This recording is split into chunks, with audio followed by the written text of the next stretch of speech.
You got into the safety business because you wanted to protect people, but somewhere along the way, the job started controlling your time, your schedule, your priorities, even your income potential. What if the expertise you've built over the years in the field can give you something more? More freedom, more control, more ownership of your future.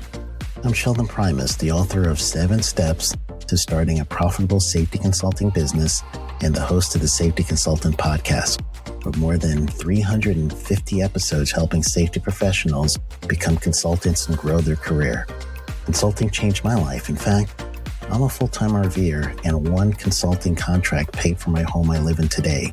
Now, I help safety professionals build their own consulting practice through bi-weekly coaching calls, accountability, and personal guidance. But this program isn't for everyone. Start with the Consultant Readiness Audit at sheldon.coach.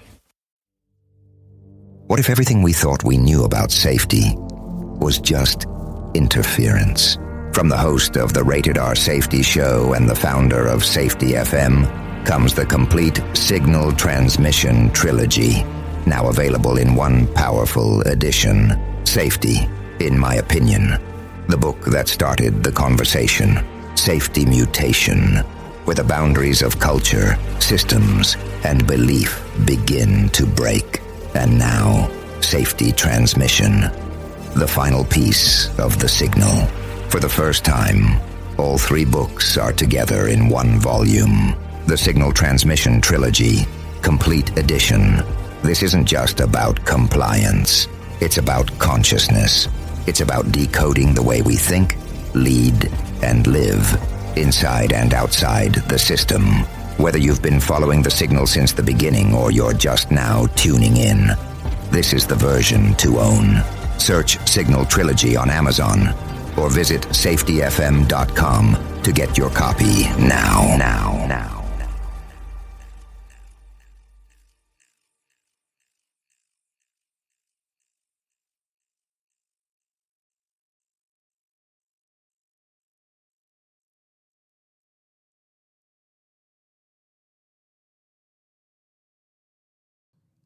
This is Andy. And this is Matt. And you're listening to The Hop Podcast with no name. What a dumb name. It's so stupid.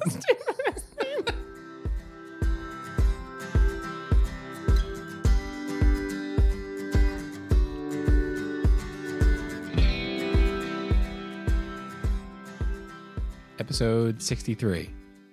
I intentionally left a long pause before I hit record so you would be really stressed out with what I was going to do next and like surprise you which way I was going, but we're recording in case you weren't totally sure. Press the button. It's pressed. There's no turning back. Once the button is pressed, we're just in it. Yep, we've started. It's okay. This is it. Here we are. And we are in our finale of this mini-series. Just want to be clear. I was like, oh, that's the last one. I didn't tell you. Right? No. This is the last part of our, I don't know how to describe this totally insane thing that we chose to do, which is you arguing against yourself. Correct. But we have both sides of the debate team. Yes. Very normal human behavior that we are doing on this podcast, which we are at, I think, maybe we saved it for last. I don't know if it's best for last, but this is definitely one that we talk about often and seems to be very important. Yes. Which is which I don't remember which one it is. Good. This will be a surprise for you. So yes, Matthew, Matt. I agree wholeheartedly with the thing you're about to tell me that we're talking about. All accidents are preventable. Okay. So that's what I argued against Hop. And then you said, if not, what's the point? Yeah, that feels right. And we talked about 0 being the goal. So let me quickly summarize kind of what you said. Mm-hmm. And then we'll get into you arguing against yourself again for the 4th time. Okay, so just in case somebody dropped in as this is the first episode, let me just make sure that they understand what's happening. Well, they can do their best to try to understand. I don't know if anyone understands what's actually happening here. Several episodes ago, it feels like a long time ago, I argued against HOP with some of the most common against HOP arguments that we hear. And I argued as articulately as I thought I could, getting in the position of what we've heard and probably at least part of the thought process that I had to wrestle through myself in order to decide that I wanted to go in this direction of what HOP is. So you are summarizing now what I argued against HOP about around the concept of getting to zero, of all accidents are preventable. Correct? Am I getting that right? Yes. Although you summarizing that somehow made it sound more insane. But I think we're going in the right direction, at least in getting people caught up to what we're doing, which is good. So let me summarize your argument against yourself. Okay. I get about, all accidents are preventable. So you said that the HOP view contradicts the entire purpose of safety work, planning, design, enforcing systems that prevent incidents from happening. You also said if we believe some accidents just happen, it could lead to a defeatist mindset. Why even try if we can't prevent? The critics see this as surrendering to chaos instead of engineering out the risks. And you are quoted as saying, if accidents aren't preventable, what am I even doing here? Yeah. And this was, I guess I'll give you a second to digest it and share what it was like for me coming from outside of safety into this world. And I think I joined over 3 years ago, and we were just starting to hear more and more stories of people taking down the literal signs that said like X number of days since our last incident or 0 is possible. And I had to wrap my head around, what does it mean if we had that as our slogan for so long and then we backed away? Does it mean that we are saying, hey, yeah, you know what, you might get hurt here and that's just a reality of work? Or are we saying, hey, living in this world of trying to prevent everything means that we're not allowing for people to be human, and that's never going to be the real goal? Like, so I mean, for me, it was interesting to see the dialogue going on at that time, and it's evolved since in many ways. But yeah, it was interesting stepping in and hearing that and being like, oh, yeah, this is a real problem. Yeah. Yep. So like any good debate, the first thing that I'm going to do is acknowledge my acknowledgement of it. Meaning, are you the authority? Just quick question. Are you the authority to say no? Just like in any good debate? Whatever you're about to ask me, the answer is no. Okay, I just wanted to. I didn't know if I had not known this about you and knowing you for 15 like if I was years. captain of a debate team for like years. No, the answer is unequivocally, this did not happen, and I have no authority in the debate space. And I hope somebody tells me that I'm really wrong. So you said you're gonna. The art of negotiation, though, I can tell you in that space. Okay, so yeah, you should tell me, the salesperson. Tell me more about this. About the art of negotiation. Okay, I think there's a shovel behind you for you to dig yourself out of this one. The hole is so deep, it doesn't matter. I live here now. This is where I am. Make it comfy. I'll shout from the bottom of it. I'll shout from the bottom. Similar to all of the pieces that we've tried to dissect and talk about both sides, I think the reason why there's so much contention around an element like this is because it feels as though there's some amount of morality wrapped around it. Like it can feel morally wrong to say something like, hey, all accidents are not preventable, because of the rest of what comes along with that thought process, right? So there's a bunch of strings tied to that sentence, depending upon your thought process, that are left unsaid and yet seem to come with this statement, right? So, and you summarized it well. If we say all accidents are preventable, does in the space after that sentence, in that blank space, are we saying, so I'm really sorry, but when you come to work, you're probably going to get hurt here? And that we're saying that that's okay and that's good enough? Yeah, if 0 was the goal. Yeah, and now it's like, that's no longer the goal. You can get a little bit hurt here, and we're not going to lose our stuff over it if you get a little bit hurt. Yeah, and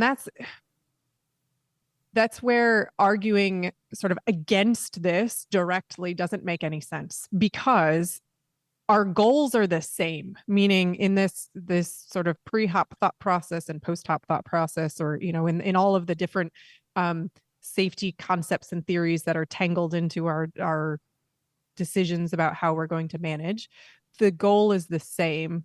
There is no one in this hop space that is saying, we want you to get a little bit injured because a little bit injured is okay. What we are saying is that the goal itself of trying to achieve zero has driven really bad behavior, specifically leadership behavior. And that you can see the bad behavior and we have to correct it. Now, if you want to try to correct for that bad behavior and not get rid of the goal, there's an argument to be had there. And I think Dr. Drew Ray does a good job in breaking down, like, what does goal zero actually mean? And there's a bunch of different ways you can think about it. Is it aspirational? Is it belief that realistically you can get to, you know, zero injuries? Like, what are we trying to say? Is it just a goalpost that we're going to be aiming for, but we know we can never actually achieve? And so I guess there's sort of kind of two pieces to the counter argument. The first is just to dispel the idea that it is realistic, meaning is goal zero realistic? And I think that for a lot of organizations, there's a belief that it is an achievable goal. And that's part of what drives the poor behavior. And what I mean by it's not achievable, I'm not a statistician, and so I'm not going to pretend to be able to articulate this as well as a statistician could. Now, if you are interested Thank in you for somebody who finally can talk catching really well. on to that trend. I'm glad you recognized it. While I'm down here in the hole I've already dug, I will make sure that but so I'm going to break it down into non-statistician thought process of like, okay, is goal zero actually achievable? If we just look at humanity and our ability to function as people, and we say, let's imagine a crazy world in which we have eliminated all of the possibilities of injury entirely except for walking. Like, we still have to walk. That's the only thing that we have to do. We're still going to get injured just by walking and tripping on our own 2 feet. At some point in time, when you take X number of people and you put them in any process, any system, any organization, any human, at some point in time, there are elements of just even how we function as people that are going to mean that we will get injured, which is just an unfortunate truth. So one of the things that we say when we're talking about this and trying to help people see something differently is we say, well, as long as you have stairs, someone's going to fall down the stairs, right? As long as you have a hard object somewhere, somebody's going to bang their elbow or their head or their shoulder on it. As long as there's ground, somebody's going to trip, even if it's even over their own 2 feet. We all do.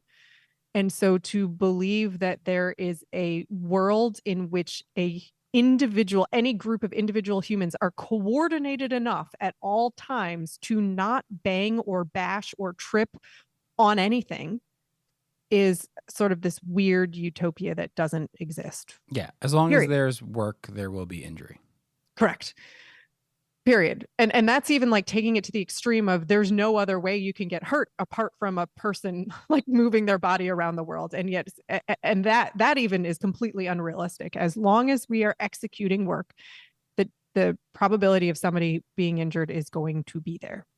So when we take that as truth, then the question is layering on the reality of the type of resourcing that we have, the amount of time in a day that we have. Where should we be paying attention? But before you go there? Yes. Because I think there's an important point to be made as you sip your water. That this was revolutionary to me, blew my mind, couldn't comprehend it, whatever, insert more. Exclamation point, exclamation point. Hot bubble. Yes, continue. You taught me safety, right? Through the series of conversations. You poor thing. Together. Yeah, I know. That's why I'm so bad at it. So you taught me. But so I had this view of understanding what this conversation about zero was like. And then we started going to larger companies that had, multinational operations. And we'd hear stories of sites that had gone a decade or more without an injury. Yeah. And it's hard to move away from all accidents are preventable or zero is the goal when there are sites that are accomplishing that goal. And I did air quotes for accomplishing, because what we see is goal zero aspirational, or is it another metric that can be manipulated?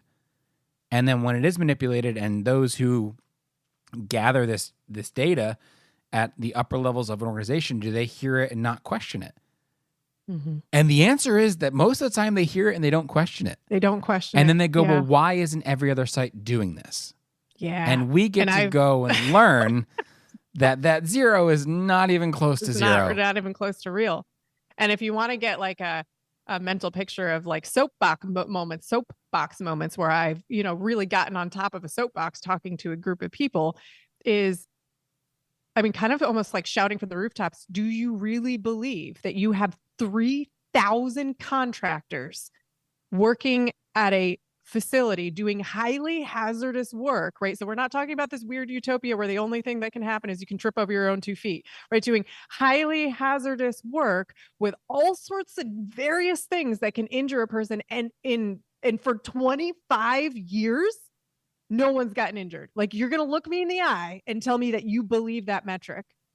And this conversation. Wait, no, the quote was, we have no reason not to. Correct. I remember so clearly. Yeah. The quote back to me was, we have no reason not to believe it's true.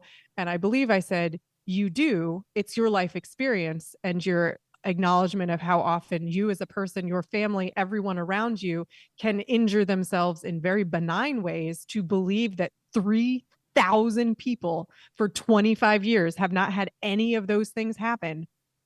Doesn't make sense. Like, it would be the weirdest statistical anomaly you could imagine, so much so that somebody who's actually a statistician could sit here and pick apart and throw a bunch of examples of, throwing a dice and like how things add up exponentially and tell you how foolish that idea would be. I can't do any of that. I just say, looking around your life, it sounds impossible. Yeah, don't dig that hole any deeper. Oh, sorry. Yeah, I can't. You won't be able to hear me from down there. So if we're saying then that it's not a realistic, achievable goal, this is where it gets difficult. It's sort of like so then what, right? If we say it's not achievable, if Hop's whole push is that zero is not the goal, then what? Then what? Yeah. And the main difficulty, I think, is that that organizations, as you mentioned, do believe it's achievable, and that starts to drive this bad behavior. So what we're after is not the goal. I want to be clear, like, goal zero, quote unquote, is not an enemy. There is no enemy. It is a thing. It is a belief structure that has driven really, really smart people to do really, really, really interesting and perhaps in retrospect stuff that they wouldn't want to do in the future if they had a moment to pause and reflect, which is, I think, what the Hop space is about, is a lot of pausing and reflecting. We already mentioned one. So really, really smart people get themselves into believing that you could, for example, have 3,000 contractors on a site for 25 years and not get injured and not question it. That's not great behavior, right? Because that means that there's something going on in the organization that is making it hard for people to tell us what's going wrong, which means that we can't make it better. So that's bad behavior number one that we're attacking, is the thought process behind it. Bad behavior number two is managing the stuff that's easy to see to try to get closer to zero, rather than managing the stuff that could kill someone or cause multiple fatalities. So managing things like slips, trips, and falls, because it is the largest number of types of events that you're seeing, and spending a whole lot of time and energy trying to make people more robotic, have better situational awareness at all times, and spending a bunch of time, resourcing, and thought process there, rather than shifting it to understanding brittleness in our system, understanding where one mistake can lead somebody to losing an arm, or understanding places where there's the opportunity for, catastrophic failure that is not on a heat map or a risk assessment, or understanding where, cardinal rules don't make sense. All those pieces that we talk about ad nauseum, there's only a certain amount of time in a day. And so you have to prioritize. And a lot of organizations, because of the goal of zero and the belief that is an achievable goal, have been prioritizing, I'm going to say, easy stuff. Meaning, if I just tell people not to trip often enough, then the number of trips are going to go down, and then my metric gets better. And if people aren't tripping, that's oversimplified and probably a very unfair thing to say, but we've seen, I don't know if it's unfair. I don't know, Matt, you tell me. Is that an unfair thing to say based on the conversation? I don't think it's unfair, but I think it also, the extension of that logic is, well, if people aren't tripping, that means they're paying more attention to what they're doing. And if they're paying more attention to what they're doing, that means we're safer. Correct. Yeah, that's a fair extension of it, which is, makes it seem more logical. So that is what I'm labeling as bad behavior number 2. Not paying attention to the things that are incredibly important. And like an extension of that as well is the recognition that in order to make these big things that could be really, really bad happen, like in order to address any of it, it requires real attention and real resourcing, meaning it's not as simple as just pay attention and don't get it wrong. That's not good enough. And so we have to have time and energy and real resourcing to make things fail safer than they have before. And if we're distracted by a bee sting, somebody, tripping on the stairs, or somebody, smacking their elbow really hard, or busting a knuckle because they slipped on a tool, if those are the things that we're spending our time and energy on, then certainly we've probably missed the boat on where we should be spending our time and energy on. So that's bad behavior number 2. Now, the argument could be made, Andrea, but we've paid attention to all of those big things. They are entirely under control. And so we're now just going to look at these lower level injuries, and that's where we're going to spend our time, because everything else has been under control and is under control. Then that's where this hop argument comes back into play of saying that's the difficulty with some of the metrics that we're looking at, is the metrics aren't giving us an indication of our process health, right? Just because we have absence of a really bad event happening for a while doesn't mean that the precursors for that really bad event aren't happening. They're just harder to see, which is why we go into, well, we want to be operationally learning what's happening.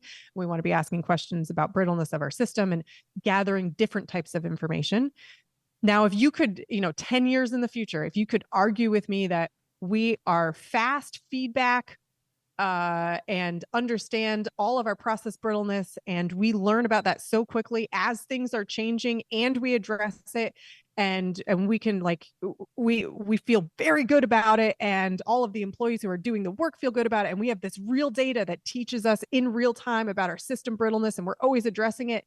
And now we also have time to look at every single working surface and spend time and energy there, then fine, let's have that discussion then. It's just not the reality of any place that we've been in terms of what the current state of things are.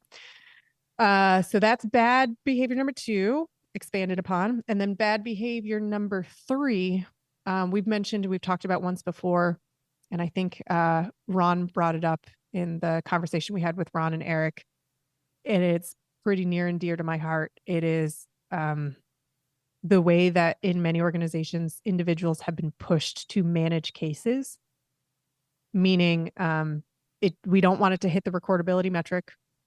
And because of that, we're in this, what I would call ugly gray area of trying to make something not recordable by maybe waiting an extra day to not give somebody antibiotics.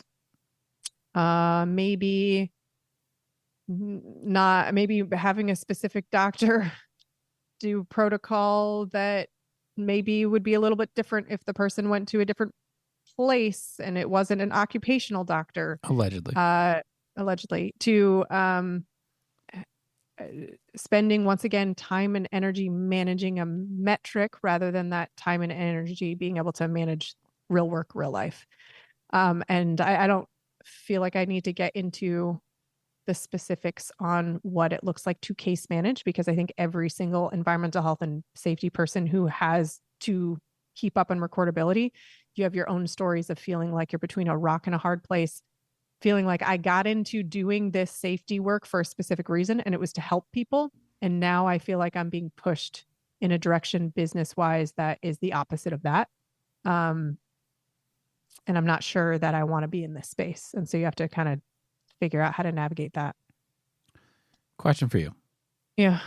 If you tomorrow were starting at a new company and day one, they're like, we believe, zero is the goal.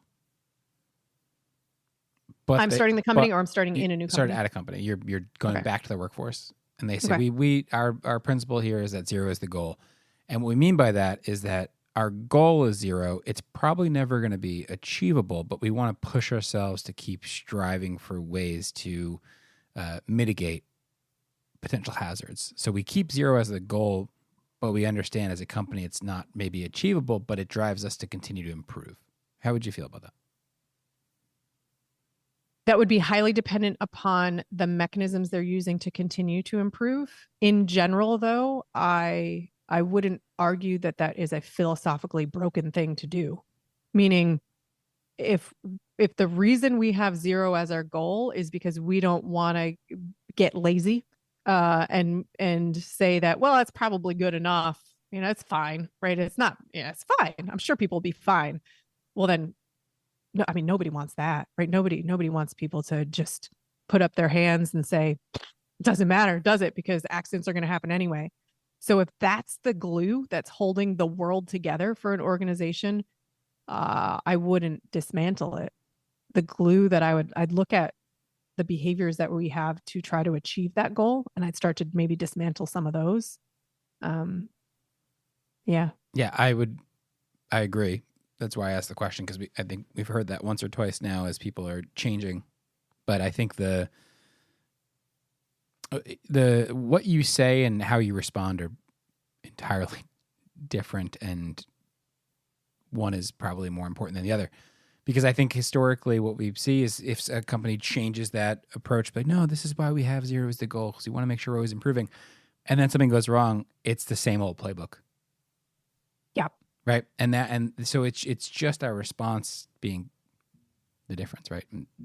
And I think part of the playbook that's broken, right? That same old playbook. So even if I'm picturing being in this new organization and this is zero is their goal, and they're articulating why they want it to be their goal, and they know it's aspirational, but it's gonna keep us driving to be in this continuous improvement mindset. Great. But if then I see a person slip and hit their elbow or bust a knuckle on a tool, and the way that we respond as leaders is to make this person feel like they should have known better. What could we do so you never slip again? What can we do so you never bust your knuckle again? How can we make sure you keep safety number one priority? Right. How do we make sure that you're viewing safety as the number one priority? How do you, the amount of disrespect that shows for the end user and the work that they're doing is so high that's where I'd even start to struggle of like, I have nothing against saying, okay, is there a way that we have fewer people go home with less busted knuckles? I have nothing against that.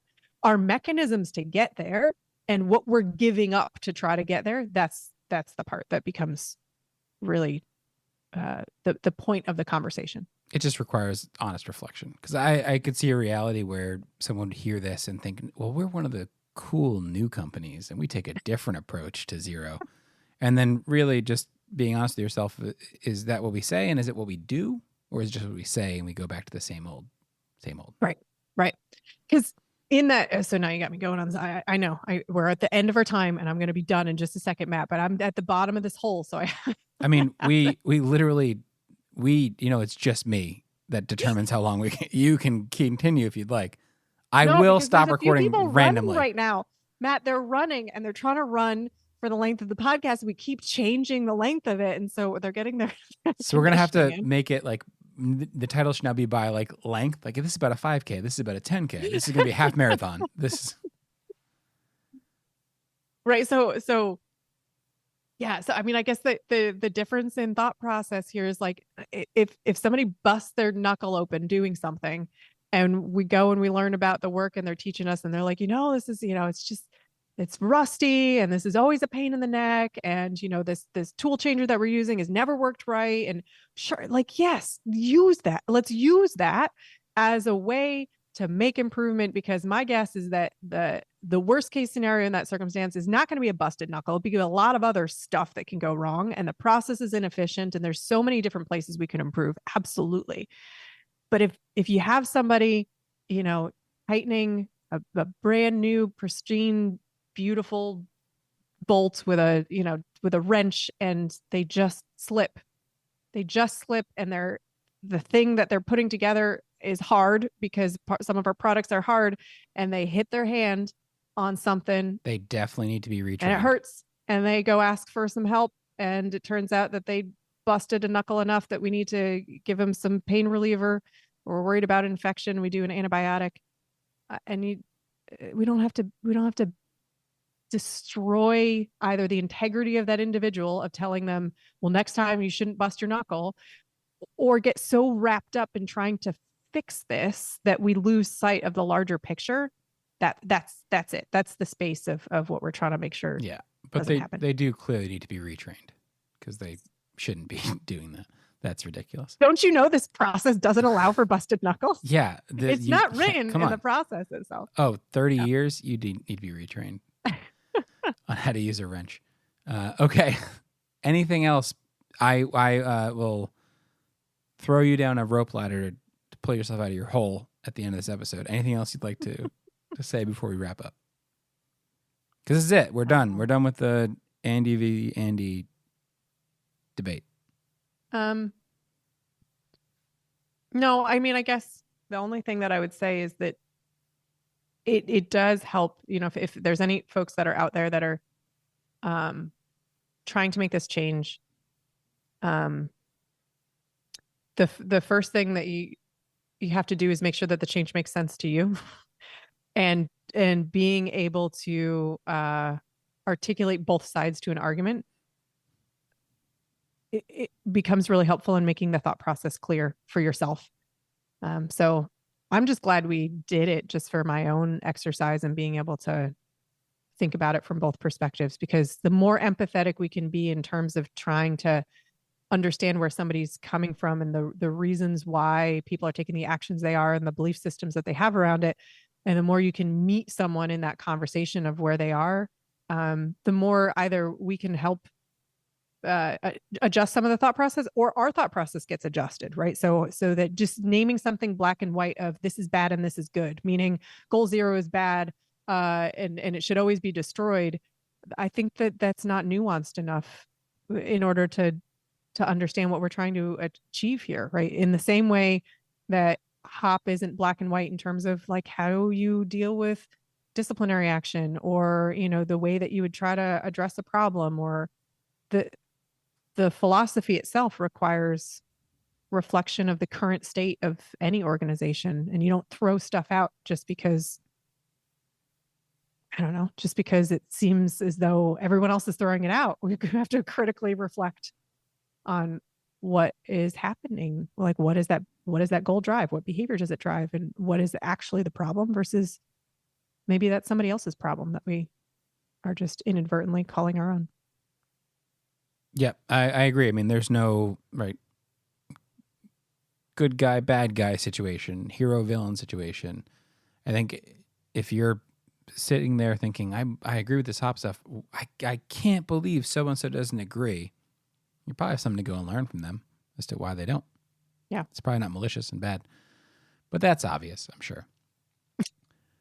All right. Episode 63 is in the books. Thanks for listening, and we will talk again soon.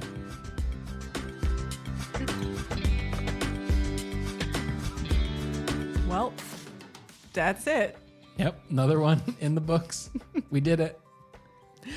If you want to send us any of your thoughts, actually fling us any of your thoughts, you can do so at the website www.hoppodcast.com. That's HOPPODCAST.com.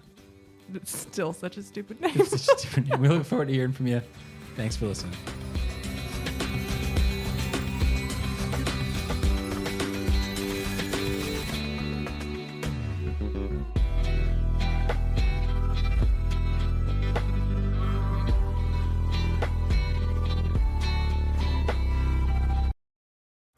You got into the safety business because you wanted to protect people, but somewhere along the way, the job started controlling your time, your schedule, your priorities, even your income potential. What if the expertise you've built over the years in the field can give you something more? More freedom, more control, more ownership of your future. I'm Sheldon Primus, the author of 7 Steps to Starting a Profitable Safety Consulting Business and the host of the Safety Consultant Podcast, with more than 350 episodes helping safety professionals become consultants and grow their career. Consulting changed my life. In fact, I'm a full-time RVer, and one consulting contract paid for my home I live in today. Now, I help safety professionals build their own consulting practice through bi-weekly coaching calls, accountability, and personal guidance. But this program isn't for everyone. Start with the Consultant Readiness Audit at sheldon.coach. What if everything we thought we knew about safety was just interference? From the host of the Rated R Safety Show and the founder of Safety FM comes the complete signal transmission trilogy, now available in one powerful edition. Safety, in my opinion, the book that started the conversation. Safety Mutation, where the boundaries of culture, systems, and belief begin to break. And now, Safety Transmission, the final piece of the signal. For the first time, all 3 books are together in one volume. The Signal Transmission Trilogy, Complete Edition. This isn't just about compliance. It's about consciousness. It's about decoding the way we think, lead, and live, inside and outside the system. Whether you've been following the signal since the beginning or you're just now tuning in, this is the version to own. Search Signal Trilogy on Amazon or visit safetyfm.com to get your copy now.